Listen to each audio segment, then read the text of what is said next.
This is चांदनी चौधरी। स्वागत है आपका अपने YouTube channel vision classes Kathumar पर। मैं हूं आपकी इंग्लिश एजुकेटर। यहाँ पे आपको RSMSSV LDC, Rajasthan high court LDC और CET और बाकी के जितने भी एग्जाम्स होते हैं जिनमें जो इंग्लिश आती है उससे रिलेटेड जितने भी कॉम्पिटिटिव एग्जाम्स के क्वेश्चंस हैं उनकी तैयारी आपको कराई जाती है। मैंने आपको पिछली क्लास में टेंस पढ़ाया था। अब टेंस ही सबसे पहले क्यों लिया है? क्योंकि टेंस से रिलेटेड सबसे ज्यादा क्वेश्चन आते हैं। किस में आते हैं? एरर डिटेक्शन में। अगर आपके टेंस ही सही नहीं होंगे तो आप नरेशन और एरर डिटेक्शन के क्वेश्चन कैसे करोगे? तो आपको पिछली क्लासेस में मैंने बहुत ही बेहतरीन तरीके से बिल्कुल बेस से कराया है। तो आपने अगर वीडियो नहीं देखी है तो आप चैनल पे जाके देख सकते हो। तो पिछली क्लासेस में हमने आपको टेंस पढ़ाया था। अब टेंस के कितने प्रकार होते हैं? प्रेजेंट टेंस जो वर्तमान है, पास्ट टेंस जो बीत चुका है, फ्यूचर टेंस जो आने वाला है। अब प्रेजेंट टेंस के भी 4 टाइप्स होते हैं। अब प्रेजेंट इंडेफिनिट के भी 4 टाइप्स होते हैं जो हमने पढ़ाया था। पहला प्रेजेंट सिंपल, जिसमें कि सबसे पहले सब्जेक्ट फिर एमबी फर्स्ट प्लस एस या ईएस का यूज करते हैं। उसके बाद होता है इंटेरोगेटिव सेंटेंस, जिसमें सबसे पहले हम हेल्पिंग वर्ब का यूज करेंगे, उसके बाद सब्जेक्ट फिर एमबी फर्स्ट प्लस ऑब्जेक्ट और ईटीसी। अब हमारा उसके बाद आता है नेगेटिव। नेगेटिव में सबसे पहले सब्जेक्ट फिर उसके बाद एमबी फर्स्ट फिर उसके बाद नॉट फिर ऑब्जेक्ट और बाद में बचा कुचा जो भी होता है। अब लास्ट हमारा रह गया है इंटेरोगेटिव नेगेटिव सेंटेंस। अब उसकी पहचान क्या होती है? जब कार्य वर्तमान में हो और उस कार्य के प्रश्न भी पूछा जाता है और उसे नकारा भी जाता है तो उसे present indefinite interrogative negative sentence कहते हैं। अब उसका स्ट्रक्चर क्या होता है? प्रेजेंट इंटेरोगेटिव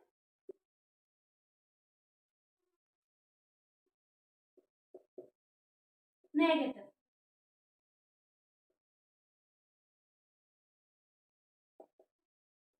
अब इसका हम फॉर्मूला देखेंगे। सबसे पहले helping verb plus subject plus not plus MV first plus object plus etc.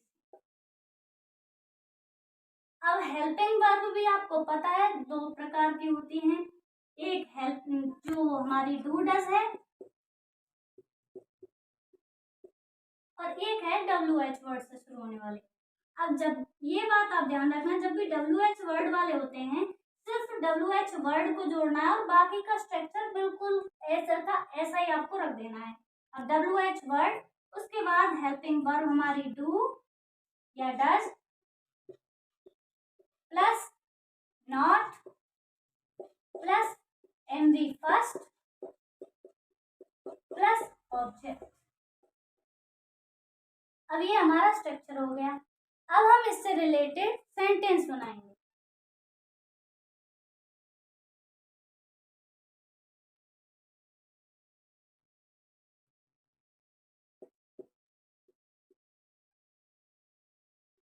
क्या मैं खाना नहीं खाती हूँ?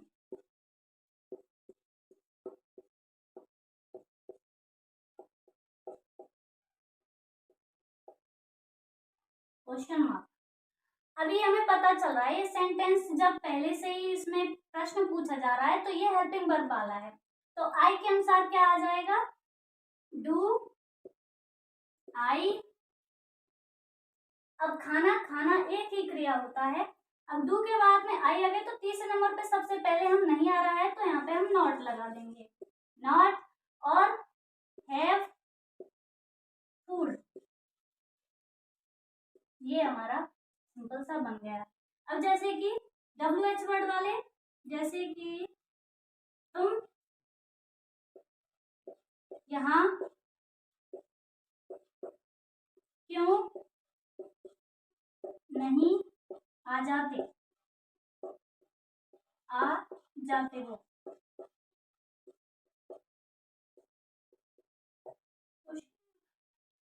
अब क्यों है तो हम सबसे पहले WH वर्ड को ले लेंगे, वाई। उसके बाद helping verb, why do you not come here.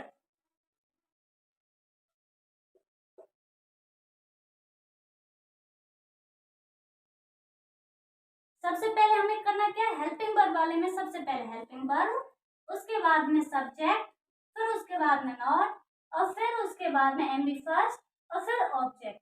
ये हमारा हेल्पिंग वर्ब हो गया। अब हमें WH वर्ड वाला देखना है। सबसे पहले WH वर्ड, फिर हेल्पिंग वर्ब, फिर सब्जेक्ट, फिर नॉट, और फिर एम बी फर्स्ट, और फिर ऑब्जेक्ट जो भी हमारा बचा हुआ होता है उसे हम यहाँ पे रख देते हैं।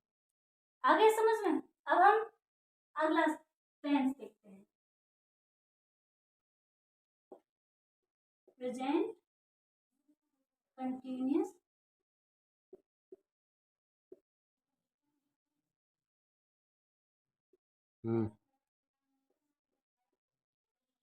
Present continuous tense. अब इसकी पहचान क्या होती है, जब कोई कार्य वर्तमान में जारी रहने के बारे में बताया जा रहा हो या कोई कार्य भविष्य के निकट हो, नियर टू फ्यूचर हो, उसे ये हम कंटिन्यूअस टेंस कहते हैं। जैसे कि मैं ये काम कर रहा हूँ, ट्रेन आ रही है, मैं ये करने जा रहा हूँ। तो इस प्रकार के जो टेंस होते हैं नियर टू फ्यूचर वाले, तो वो प्रेजेंट कंटिन्यूअस में आते हैं। अब इसकी पहचान क्या होती है, अब जिन सेंटेंस में आपको सेंटेंस के अंत में now, nowadays, in these days,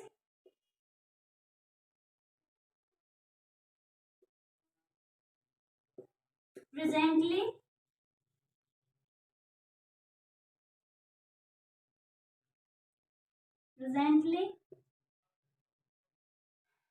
etc आते हैं, उनको हम प्रेजेंट कंटिन्यूअस में देखते हैं, उनको यूज करते हैं। तो इससे पहचान हो गई। अब ये भी कितने प्रकार का होता है आपको पता है, 4 प्रकार के होते हैं। प्रेजेंट कंटिन्यूअस, अफर्मेटिव या सिंपल, दूसरा होता है नेगेटिव, तीसरा होता है इंटेरोगेटिव, और चौथा होता है इंटेरोगेटिव नेगेटिव। अब हम सबसे पहले सिंपल पढ़ेंगे।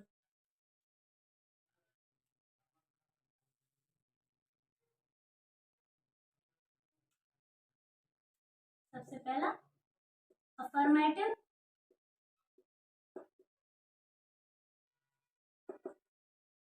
या simple sentence.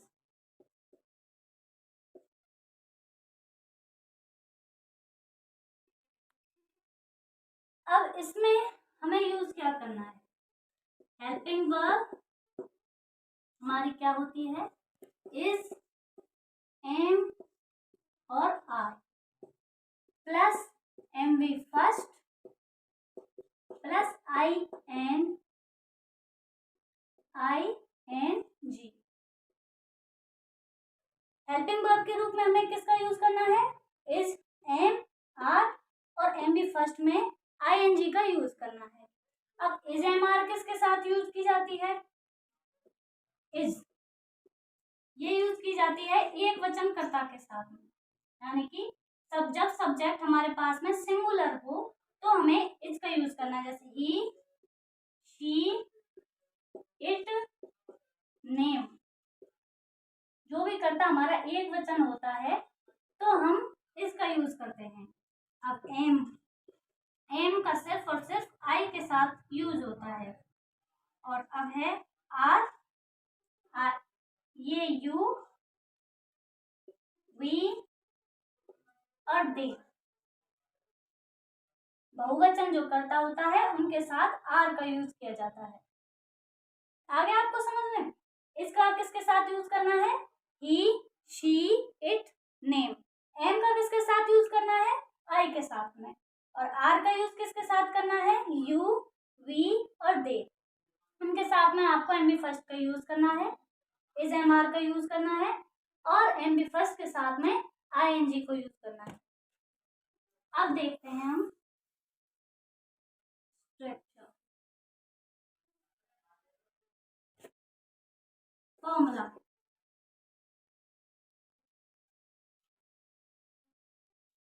Subject plus helping verb is am are plus M B first plus I N G plus object और ई। सबसे पहले हमें क्या करना है? सिंपल सेंटेंस में जो काम वर्तमान में बहुत साधारण तरीके से जो सिंपल सेंटेंस दिखते हैं हमें और जो जारी रह रहा हो कोई काम, तो उसे सिंपल सेंटेंस कहते हैं। तो इसमें सबसे पहले सब्जेक्ट को लगाना है हमें, उसके बाद में हेल्पिंग वर्ब और उसके बाद में एम बी फर्स्ट में आई एन जी का यूज करना है। मेन पहचान इसकी यही होती है। और फिर ऑब्जेक्ट और ईटीसी। अब हम सेंटेंस देखते हैं।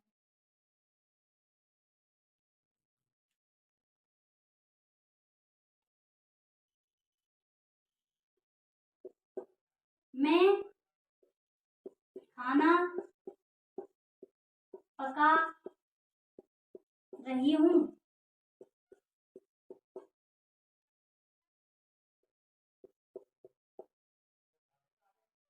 I am cooking food.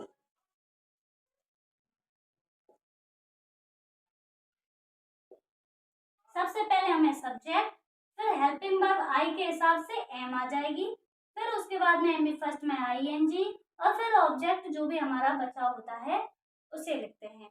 Next sentence देखते हैं।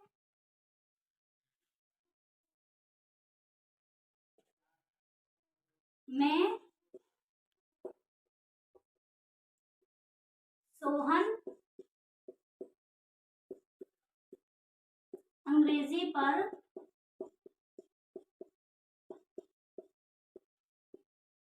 एक प्रोजेक्ट बनाने जा रहा है।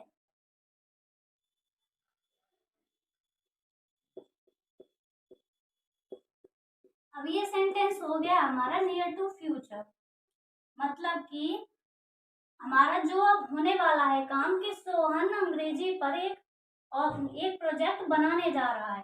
तो अब हम इसको कैसे बनाएंगे? सबसे पहले हमारा subject Sohan, helping verb is going, फिर to is going to make a, या प्रिपेयर ले सकते हो आप, prepare a project on English.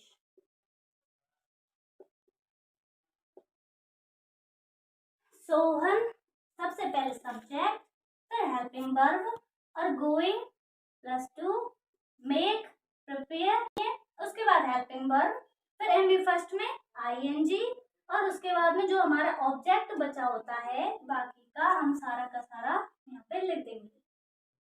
अब हम चलते हैं हमारे नेक्स्ट टेंस।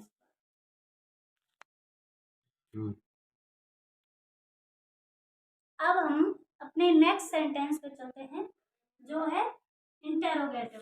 अफर्मेटिव हो गया, अब हम दूसरा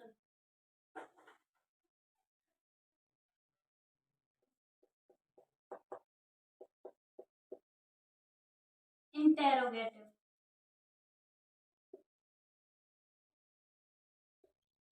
सेंटेंस। जैसा कि आपको पता है, जो कार्य वर्तमान में चल रहा हो और उसके बारे में प्रश्न पूछा जाता हो तो उसे इंटेरोगेटिव सेंटेंस कहते हैं। तो इसका स्ट्रक्चर क्या होता है?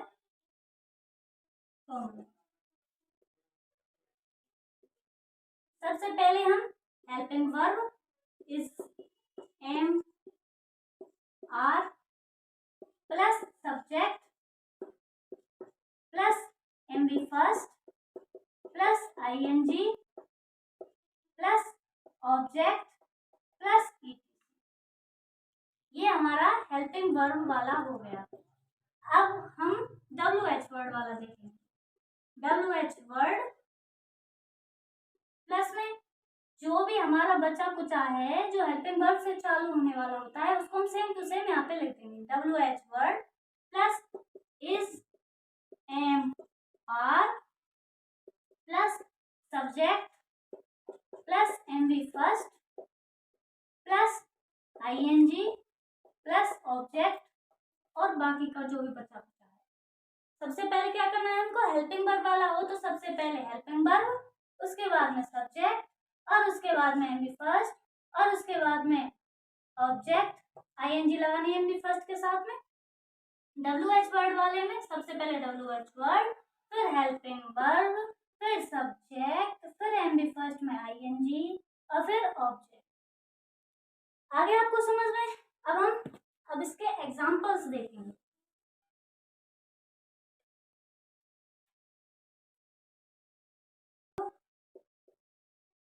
वे यहाँ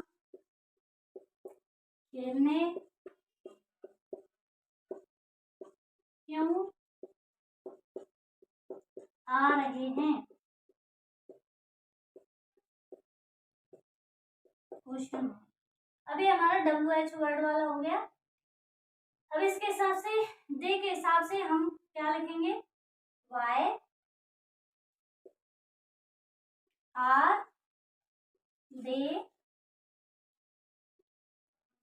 coming here? Why are they coming to play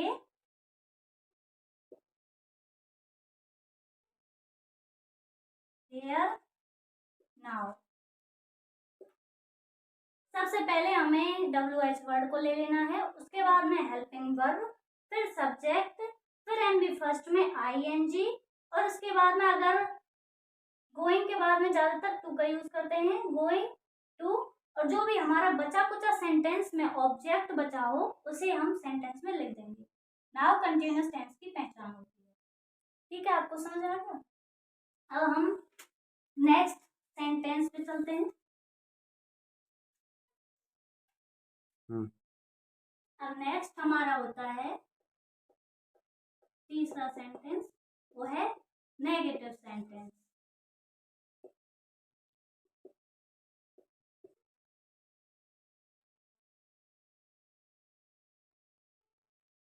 जब किसी सेंटेंस में किसी बात को नकारा जाता है, नहीं आता है, तो उसे नेगेटिव सेंटेंस कहते हैं। अब हम इसका स्ट्रक्चर देखते हैं। स्ट्रक्चर क्या होता है? सबसे पहले subject plus helping verb is am are plus तीसरे नंबर पे हमारी नॉट आएगी plus M B first plus ING plus object. सबसे पहले हमें किसका यूज करना है? सब्जेक्ट का। उसके बाद हेल्पिंग वर्ब हमारी है जो दूसरे नंबर पर, तीसरे नंबर पे हमारी नॉट आएगी और फिर एम बी फर्स्ट और उसके साथ में ING लगेगी और फिर ऑब्जेक्ट। आगे आपको समझ में? सारे सेंटेंस में यही स्ट्रक्चर होता है। सबसे पहले सब्जेक्ट होता है, फिर हेल्पिंग वर्ब होती है, अगर नेगेटिव सेंटेंस है तो वहां पे नॉट आएगा, फिर एम बी फर्स्ट जो भी मेन वर्ब होती है फिर वो आती है। तो आपको स्ट्रक्चर समझ में आ गया? अब हम सेंटेंस देखते हैं।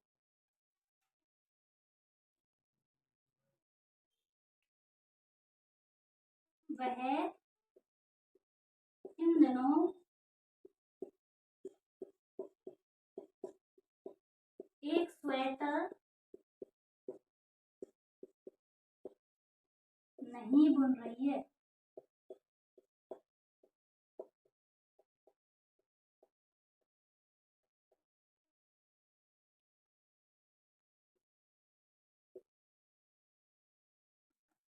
अभी हमारी सब्जेक्ट क्या है? She. She is not नाइटिंग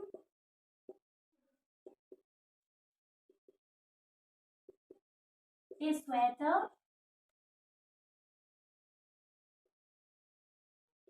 nowadays। सबसे पहले हमें क्या करना है? सब्जेक्ट को लेना है, उसके बाद हेल्पिंग वर्ब को लेना है, तीसरे नंबर पे हमारी नॉट आएगी, फिर उसके बाद हमारी मेन वर्ब प्लस आईएनजी आएगी, फिर उसके बाद में जो भी हमारा ऑब्जेक्ट बचेगा उसे हम यहाँ क्रिकेट खेलने नहीं जा रहे हैं।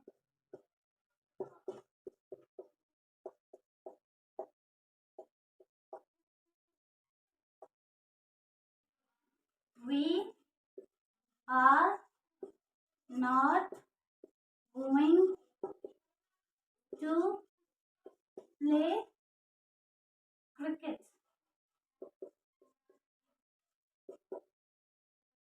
Next,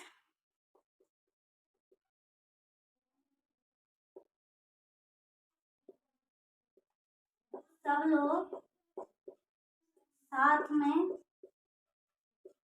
खाना नहीं खा रहे हैं। नहीं खा रहे हैं।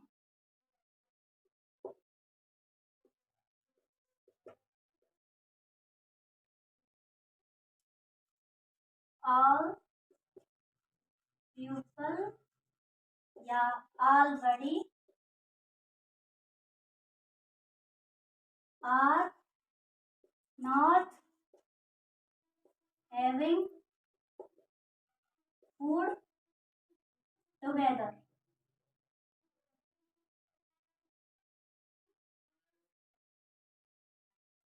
जैसे बड़ा सेंटेंस आ जाए तो आपको घबराना नहीं है, वहां पे आपको बस स्ट्रक्चर के हिसाब से चलना है। सबसे पहले आपको सब्जेक्ट ले लेना है, उसके बाद में हेल्पिंग वर्ब लेना है, उसके बाद नॉट, एम वी फर्स्ट और आईएनजी, और बाद में जो भी बचा चाहे कितना भी बड़ा सेंटेंस क्यों ना हो उसको मैं बाद में रख। तो सबसे मेन चीज आपको यहाँ से स्ट्रक्चर को क्रम से जमा कर रख देना है। आगे आपको समझ में? अब हम नेक्स्ट सेंटेंस पे चलते हैं।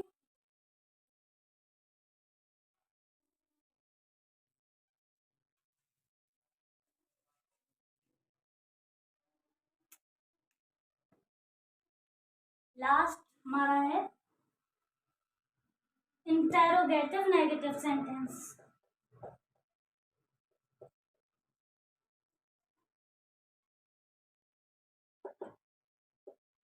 नेगेटिव सेंटेंस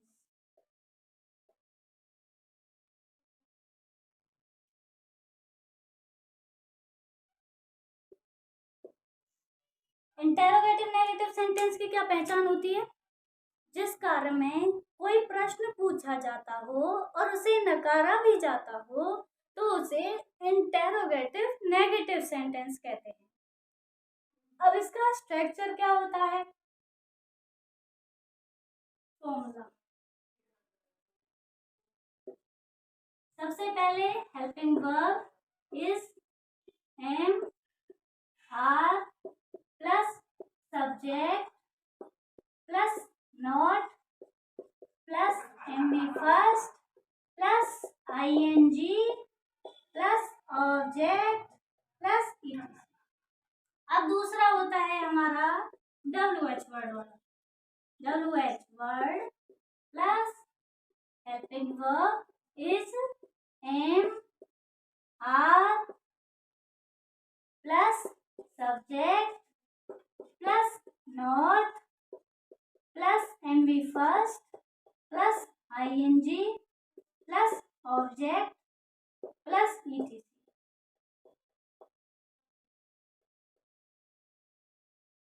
हेल्पिंग वर्ब से शुरू होने वाले में आपको सबसे पहले हेल्पिंग वर्ब का यूज करना है, नंबर 1, दूसरे पे सब्जेक्ट और तीसरे पे नॉट, फिर एमबी फर्स्ट में आईएनजी और फिर ऑब्जेक्ट और ईटीसी।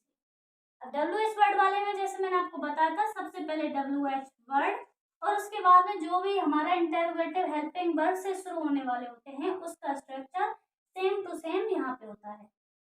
तो helping verb is am are, फिर सब्जेक्ट, फिर नॉट, फिर एमवी फर्स्ट में आईएनजी, उसके बाद ऑब्जेक्ट और फिर ईटी। ठीक है, आगे आपको समझ में। अब हम एग्जाम्पल से समझते हैं। स्ट्रक्चर्स को अपने माइंड में रखना है। सेंटेंस दिए हैं, आप इनको इंग्लिश में बनाकर कमेंट सेक्शन में बताएं कि इसका क्या बनेगा, और आपसे नहीं बनते हैं तो मैं आपको बता देती हूँ ये कैसे बनेंगे। सबसे पहले हमें यहाँ पे, जब ये क्यों है तो ये डब्ल्यूएच वर्ड वाला है, तो हम क्या लिखेंगे यहाँ पे, why are they not wandering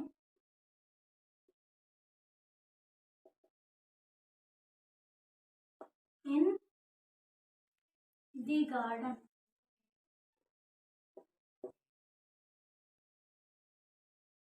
question mark. सबसे पहले हमें डब्ल्यूएच वर्ड लेना है, फिर उसके बाद में हेल्पिंग वर्ब, फिर सब्जेक्ट और फिर नॉट और फिर एमबी फर्स्ट में आईएनजी और बाद में बच्चा कुचा जो भी ऑब्जेक्ट होगा। I not going to Alwar for coaching. Question mark. सबसे पहले डब्ल्यूएच वर्ड, फिर हेल्पिंग वर्ब, फिर सब्जेक्ट और फिर नॉट, फिर एमबी फर्स्ट में आईएनजी और फिर हमारा बचा कुचा जो भी ऑब्जेक्ट होता है प्लस क्वेश्चन मार्क। अब क्या पिताजी खेत पर नहीं जा रहे हैं? अब सबसे पहले अब हमें पता चल गई हेल्पिंग वर्ब से चालू होने वाला है, तो पिताजी है, एक वचन है, तो इस हिसाब से क्या आ जाएगा, इस पिताजी, इज पिताजी not going to the fields.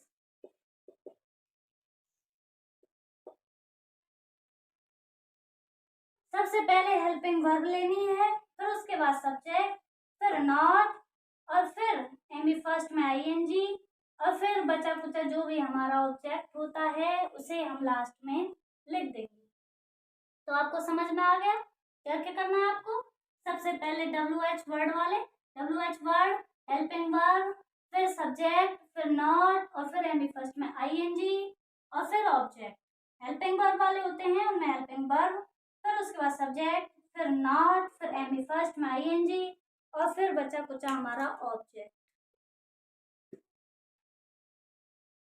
तो आपको एग्जाम्पल से मैं उम्मीद करती हूँ कि आपको ये बहुत अच्छे से समझ में आ गया होगा। मैंने आपको कई बार रिपीट करके बताया हुआ है। तो हमारा कंटिन्यूअस टेंस हो चुका है, अब हम इसको एक बार और रिपीट करेंगे। अब कंटिन्यूअस टेंस क्या होता है, जब कोई काम के वर्तमान में जारी रहने को बताया जाता है या निकट भविष्य की, नियर टू फ्यूचर वाली जो भी घटनाएं होती हैं उन्हें कंटिन्यूअस टेंस में लिया जाता है। अब कंटिन्यूअस टेंस कितने टाइप का होता है, 4 टाइप्स का होता है। सबसे पहला अफर्मेटिव सेंटेंस या सिंपल सेंटेंस कह सकते हैं हम इसको। अब इसकी स्ट्रक्चर क्या होता है, सबसे पहले हमें सब्जेक्ट लेना है, उसके बाद helping verb is am are, फिर उसके बाद एमबी फर्स्ट प्लस आईएनजी, उसके बाद ऑब्जेक्ट और उसके बाद जो भी हमारा बचा कुचा पार्ट होता है उसे हम लेते हैं। अब इज एम आर किसके साथ यूज करते हैं, ही, शी, इट और नेम के साथ में इस का यूज करते हैं और आई के साथ एम का यूज करते हैं और यू, वी और दे के साथ में आर का यूज करते हैं। हो गया ये। अब उसके बाद आता है हमारा सेकंड नेगेटिव सेंटेंस। अब उसमें क्या होता है, हेल्पिंग वर्ब AMR, फिर उसके बाद नॉट और फिर उसके बाद MB first plus ING plus object, जो भी हमारा बचा कुचा पार्ट होता है सेंटेंस का उसे हम लिख देंगे। अब उसके बाद तीसरा जो हमारा सेंटेंस होता है वो होता है इंटेरोगेटिव सेंटेंस। इंटेरोगेटिव सेंटेंस में स्ट्रक्चर क्या होता है, सबसे पहले हमें हेल्पिंग वर्ब, दो टाइप्स के होते हैं, एक हेल्पिंग वर्ब से शुरू होने वाला और एक WH वर्ड से होने वाला। अब हेल्पिंग वर्ब का स्ट्रक्चर क्या होता है, सबसे पहले रिपीट करो, AMR, उसके बाद में सब्जेक्ट, फिर उसके बाद में MB first plus ING plus object, और जो भी बचा कुचा भाग होता है सेंटेंस का उसे हम लिखते हैं। अब WH वर्ड से शुरू होने वाला वो कैसे होता है, उसका स्ट्रक्चर क्या होता है, WH word plus helping verb plus subject, फिर उसके बाद MB first plus ING plus object और फिर ETC बचा कुचा जो भी पार्ट होता है। अब उसके बाद हमारा नेक्स्ट कौन सा है, नेक्स्ट और लास्ट कंटिन्यूअस टेंस का इंटेरोगेटिव नेगेटिव सेंटेंस। अब उसका स्ट्रक्चर क्या होता है, सबसे पहले हेल्पिंग वर्ब फिर सब्जेक्ट फिर नॉट, फिर उसके बाद में MB first plus ING plus object plus ETC जो भी पार्ट होता है। ये हमारा पूरा कंटिन्यूअस टेंस आज खत्म हो चुका है। अब आपको करना क्या है, इसको डेली रिपीट करना है, डेली की क्लास लेनी है और ज़्यादा से ज़्यादा इसको शेयर करना है। उम्मीद करती हूँ आपको मेरी क्लास बहुत अच्छी लगी होगी। मैंने बिल्कुल बेस से आपको सिखाया है और बहुत ही बेहतरीन क्लास के साथ आपके सामने कंटिन्यूअस टेंस अब पूरा हो चुका है। अब आगे की क्लासेस में आपको जो भी कंपटीशन से रिलेटेड क्वेश्चंस आते हैं मैं आपको उनके सारे जो एग्जाम्पल्स हैं उनकी प्रैक्टिस करवाऊंगी, जो भी पूछे जाते हैं और जो हो सकते हैं संभावना है उनके ऐसे क्वेश्चंस की आपको प्रैक्टिस करवाऊंगी।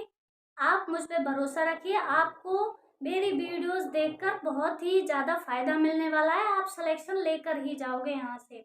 अगर आपको वीडियो अच्छी लगी हो तो चैनल को सब्सक्राइब करो, ज़्यादा से ज़्यादा वीडियो को शेयर करो।